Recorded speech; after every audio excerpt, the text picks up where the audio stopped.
Hello student, आपका अपने channel rainbow classes के यूट्यूब चैनल पर स्वागत है। पिछले क्लास में हम लोग एनसीईआरटी के एक्सरसाइज 1.1 का क्वेश्चन नंबर 2 देखे थे। आज हम लोग एनसीईआरटी के एक्सरसाइज 1.1 का क्वेश्चन नंबर 3 को देखेंगे। इस टाइप के क्वेश्चंस में आज का जो क्वेश्चन में चुनौती ये है कि यहाँ पे एलसीएम लेना चाहिए या एचसीएफ लेना चाहिए, इसकी बहुत सारा दिक्कत होता है स्टूडेंट्स को। तो आज हम लोग क्लियर करेंगे कि किस क्वेश्चंस में किस तरह के भाषा का क्वेश्चंस होगा या किस तरह का क्वेश्चंस में एलसीएम लेना चाहिए और किस तरह का क्वेश्चंस में एचसीएफ लेना चाहिए। उस चीज़ का एक कॉन्सेप्ट हम देखेंगे कि और जिस कॉन्सेप्ट से हमें क्लियर हो जाएगा कि कहाँ एलसीएम कहाँ एचसीएफ लेना चाहिए। एक एग्जांपल आप लीजिए, एक एग्जांपल लेते हैं 12 और 18 का। अब इसका हम एलसीएम लेके देखते हैं। एलसीएम लेके देखेंगे 12 और 18 का, तो आप 12, 18 इस तरीके से लेते हो तो आप देखते हो कि 2 को फिर कितना बार चलाओगे, 6 बार चलाओगे, और फिर कितना बार चलाओगे, 9 बार चलाओगे। और फिर हम अगला पहाड़ा लगाते हैं। अगर 2 लगाएंगे तो कोशिश करते हैं कि वैसे पहाड़ा लगाएं जो दोनों में चले। तो यहाँ पे 3 का पहाड़ा लगा सकते हैं। 3 दूना 6, 3 तिया 9, ठीक है।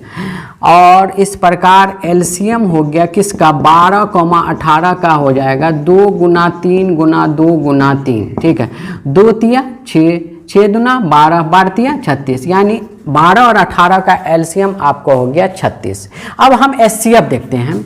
अगर एचसीएफ निकालें किसका भाई, 12 और 18 का, तो 12 और 18 का एचसीएफ में क्या करते हैं, जो 2 नंबर दिया हुआ है उसमें से जो छोटा नंबर्स होता है उसको बड़ा नंबर से क्या करते हैं, विभाजित करते हैं, भाग लगाते हैं। तो अब यहाँ पे देखेंगे एक बार चलेगा तो एक बार 12 हो गया। अब यहाँ पे देखिए कि 8 में से 2 चला गया, 6 हो गया, ये क्रॉस हो गया। अब यहाँ देखिए शेषफल जो है इससे छोटा हो जा रहा है। तो जब भी शेषफल भाजक से छोटा होगा तो उसको हम इस तरीके से मोड़ते हैं और उसका जो भाजक होता है उसको हम लोग क्या बना देते हैं, भाज बना देते हैं। 6 को अब हम पहाड़ा चलाएंगे तो हमको 2 बार पे 12 कंप्लीट हो जा रहा है, तो यानी शेषफल 0 हो गया। जब शेषफल 0 होता है तो उसका भाजक ही दिए संख्या का क्या कहलाता है, एचसीएफ कहलाता है, जैसा कि हम लोग पहले भी सीख चुके हैं। यानी 12 और 18 का एचसीएफ कितना हो गया, 6 हो गया। अब ये देखिए, अब इस चीज़ पर एक नोटिस कीजिए कि एलसीएम का मतलब था लोएस्ट कॉमन मल्टीपल। मल्टीपल का मतलब है गुना के फॉर्म में, यानी जो दिया नंबर्स है 12 और 18, और ये 12 और 18 का एलसीएम क्या है, 36 है। ये दोनों नंबर से, दिए नंबर से बड़ा है। और एचसीएम में देखिए फैक्टर मीन्स छोटा करना है। तो यहाँ पे देखिए 12 और 18 दिए नंबर से जो नंबर दिया हुआ है, जो निकला है वो क्या है, छोटा है। ये एक और नोटिस कीजिए, ये 36 ये दोनों से विभाजित होगा। देखिए 12 तिया 36 और 18 दूना 36। और देखिएगा जो दिया नंबर है वो एचसीएफ से विभाजित होगा। देखिए 12 को 6 से डिवाइड करेंगे, 6 दूना 12 और 6 तिया 18। तो इसका मतलब ये हो गया कि हम लोगों को एक क्लियर कॉन्सेप्ट नजर आ गया, एक विजुअल दिख रहा है कि एलसीएम कहाँ लेना चाहिए, एचसीएफ कहाँ लेना चाहिए। एलसीएम वहीं लेना चाहिए जहां जो दिया नंबर होगा ना उससे बड़ा रिजल्ट आने का चांसेस हो। जो दिए नंबर्स हो उनसे बड़ा रिजल्ट आने का जहां चांसेस हो वहां पे हमको क्या लेना चाहिए, एलसीएम लेना चाहिए। और जो नंबर दिया हुआ है अगर रिजल्ट आने का उनसे छोटा का चांस हो तो वहां पे हमको क्या लेना चाहिए, एचसीएफ लेना चाहिए। उम्मीद करते हैं कि आपको समझ में आ गया होगा, ठीक है। अब हम इस क्वेश्चंस पे गौर करते हैं कि इस क्वेश्चंस में क्या क्या है। किसी परेड में 616 सदस्यों वाली सेना है, मतलब कोई परेड है जिसमें कितना है, 616 लोग हैं।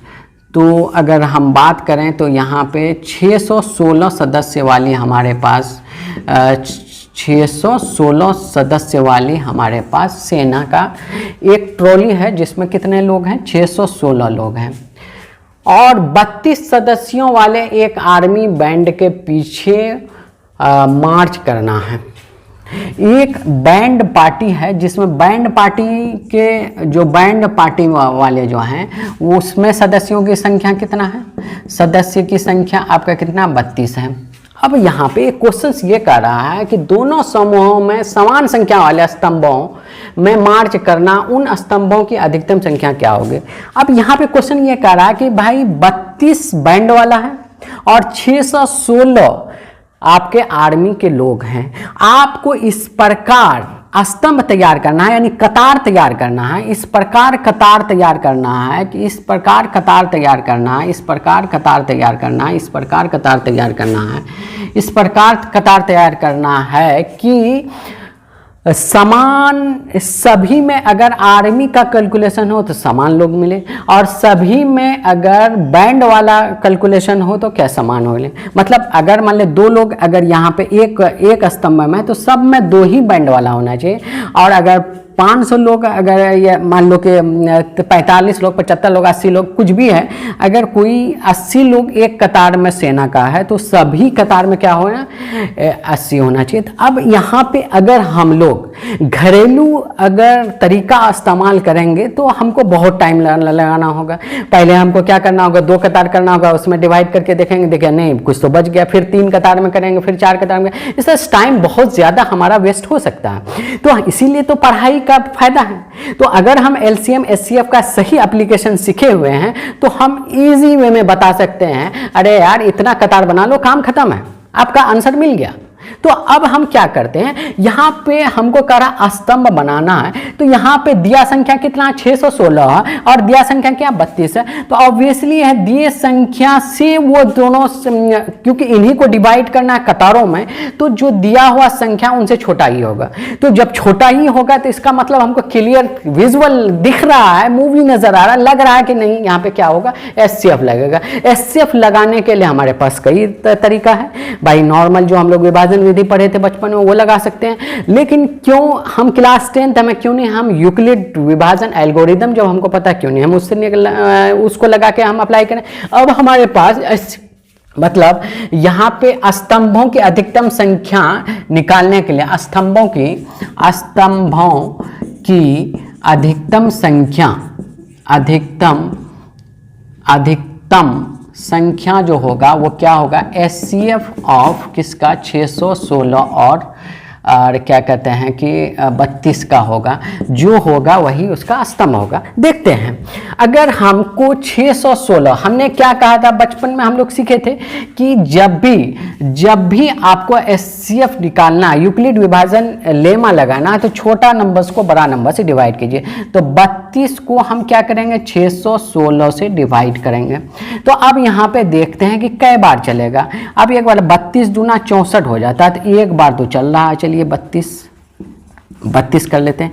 यहाँ पे एक लेंगे तो 11 में से 2 चला गया 9, यहाँ बचा हमारे पास 5 में से 3 चला गया 2, और यहाँ कैरी रहा 6। देखिए यहाँ पे शेषफल क्या है भाजक से बड़ा है, इसका मतलब और भी बार चल सकता है। तो अब हम एक बार 9 बार चला के देखें तो 9 दूना 18 के 8 हाथ में रहा है 1, 9 तिया 27 1 28, आराम से चलेगा। फिर से एक बार पढ़ लेते हैं 9 दूना 18 का 8 हाथ में रहा है 1, 9 तिया 27 1 28। अब 6 में से 8 चला गया तो जाएगा नहीं, इसलिए 16 में से 8 चला गया 8, यहाँ बचा 8 में से ये कैंसिल। तो यहाँ देखिए शेषफल भाजक से बड़ा हो गया। तो यूक्लिड विभाजन लेमा से यूक्लिड विभाजन लेमा से हम इसको ऐसा लिख सकते हैं। कैसे लिख सकते हैं 616 बराबर 32 गुना 19, यानी भाजक गुना भागफल प्लस शेषफल, ये आपको पहले बता चुके हैं लेमा में लिखने के लिए। अब दूसरा प्रोसेस क्या होगा भाई, अब ये वाला 32 यहाँ आ जाएगा और 8 चौके 32 हो जाता है, और जैसे ही शेषफल 0 होगा तो भाजक क्या कहलाता है एचसीएफ कहलाता है, वो आपको पता है। तो इसका मतलब है 32 अब लिखने के लिए हमको क्या करना होगा 8 को 4 से मल्टीप्लाई करना होगा, और शेषफल क्या होगा 0 होगा। जैसे ही शेषफल 0 होगा भाजक क्या कहलाता है एचसीएफ कहलाता है। तो यही हमारा क्या हो गया एचसीएफ हो गया किसका 616 और 32 का, यानी हमको एचसीएफ कितना मिल गया 8। यानी ऐसा 8 स्तंभ होगा जहां पे समान संख्या वाला बैंड वाला भी होगा और समान संख्या वाला आर्मी वाला होगा। देखो कितना होगा। तो अगर हम देखें तो अब यहाँ पे स्तंभ निकालते हैं। तो 8 गो 1 2 3 4 5 6 7 और एक और यहाँ बना देते हैं 8। अब देखो कि कितना कितना लोग होगा। तो एक चीज़ तो आपको पता चल चुका है कि हमको अगर 19 को 32 से मल्टीप्लाई करेंगे तो कितना होता है भाई, ठीक है, हमारा शेषफल कितना बच जाता है, 8 बच जाता है। तो 19 लोग तो एक होगा, ये 19 लोग ये तो होगा, पहली चीज़ तो ये पता चल गया आर्मी वाला। 19 लोग 19 लोग 19 लोग और 19 लोग आर्मी वाला हुआ। तो यहाँ बच गया 8, 8 को एक एक और जोड़ दो तो यहाँ आ गया 1, ये 1 +1 +1 +1 +1 +1 और +1, यानी ओवरऑल आर्मी की बात किया जाए तो 20 लोग हो गए। आर्मी की बात किया जाए 20 लोग हो गए, 20 लोग हो गए, 20 लोग हो गए, 20 लोग हो गए। आठों स्तंभ में, आठों स्तंभ में कितना हो गए, 20 लोग हो गए, ठीक है, 20 लोग हो गए। तो अब अगर हम 20 को 8 से गुना करके देखते हैं, 20 को 8 से गुना करके देखते हैं, देखिए होता कि नहीं होता, आपको कैलकुलेशन करना, 20 को एकदम समझना है। तो अब ये देखिए 0 8 दूना 16, 160 लोग ही हो रहा है। तो 20 लोग तो नहीं होंगे भाई, क्या हो गया, अब हमको ऐसे 616 को कितना जिससे डिवाइड करना होगा, आपको 616 को 8 से डिवाइड करना होगा। 8 से डिवाइड करेंगे, 8 8 64, 8 7 56, 8 7 56, 8 7 56, 11 में से 6 5 गया 11, तो 8 से 56 यानी 77 लोग हो जाएगा। कितना लोग हो जाएंगे, 77 आर्मी वाले हो जाएंगे। कितने हो जाएंगे, 77 आदमी हो जाएंगे। 19 करके अरेंज नहीं कर पाए क्योंकि हमको 8 स्तंभ पता चल गया, क्योंकि सिर्फ 8 आ रहा है। तो कितना टोटल हो जाएंगे, 77 लोग हो जाएंगे। कितना लोग हो जाएंगे, 77 लोग। 77 आर्मी जो है हर स्तंभ में होगा, 77 आर्मी कितना होगा, हर स्तंभ होगा। अब बैंड वाला पे बाकी, बैंड कितना है, 32 है, और हमारे पास स्तंभ कितना है, 8 है। तो 4 बार करने पर 32 आ जाते हैं, यानी 4 क्या होगा, बैंड वाला हो जाएगा। यहाँ 4 कितना होगा, बैंड वाला हो जाएगा। 4 कितना, बैंड वाला हो जाएगा। 4 कितना, बैंड वाला, 4 कितना, बैंड वाला। इस प्रकार 4 और 4 हो जाएगा।